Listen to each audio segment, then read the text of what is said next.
Good day all. This is a message from Sierra Victor titled, Concentrating of Forces, Surprise, Psychological Shock, and Position and Momentum.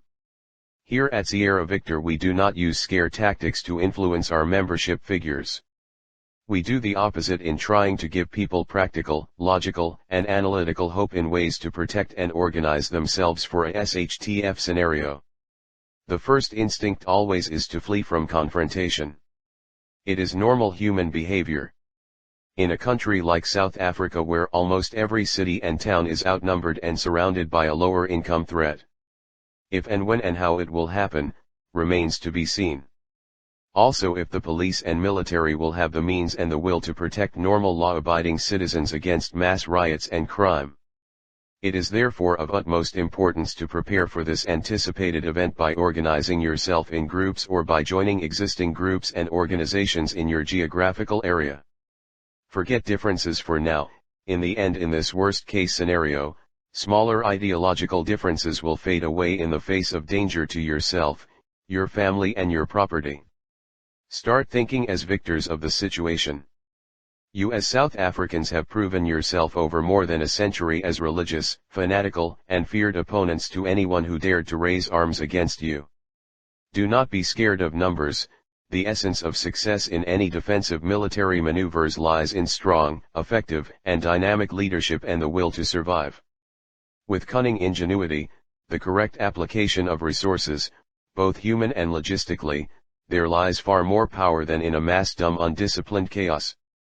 Power needs to be harnessed and controlled to be effective on the long run to survive and to win a situation.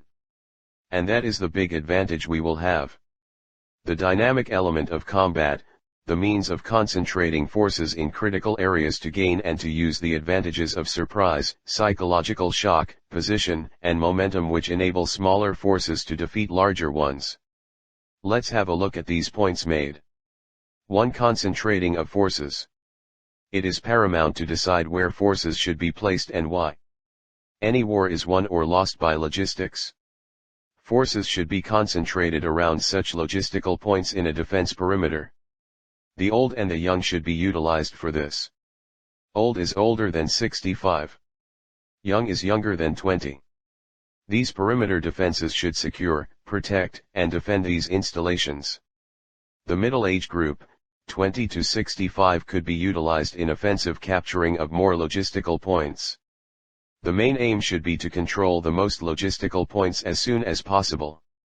An enemy without food, water, or other resources will weaken daily.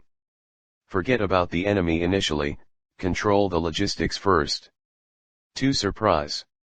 Shakespeare wrote in Macbeth that overconfidence is mortal's chief's enemy. The enemy will expect you to run, to hide, and to surrender. Surprise them. 3. Psychological shock. The surprise alone will have a psychological impact.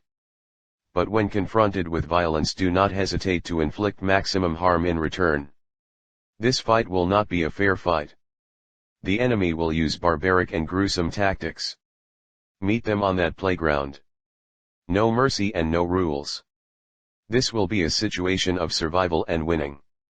4. Positions and momentum. Positions need to be identified not only from a defensive view, but from an offensive frame of mind as well to prevent falling in a besieged position. This is especially the risk in an urban environment like a city or build-up area as they rely on rural resupplies. The main argument against staying in an urban environment against fleeing to the rural areas, is that we would be trapped without logistical supplies. That is true if we decide to bunker up and wait for better days. As mentioned earlier, forces need to think dynamically about winning and not only surviving. Cities could be used as base of operations once secured and surrounding areas could be liberated. The end goal is to bring political stability to a whole region or country. If one decides to flee, the initiative to regain and keep momentum in an offensive role will be lost, as you will most probably use all your resources in the first leg of trying to escape, without any possibility of resupplying. Especially referring to fuel, vehicles and other hardware. Thank you for listening. This message was researched, compiled, and written by Sierra Victor. Please feel free to distribute.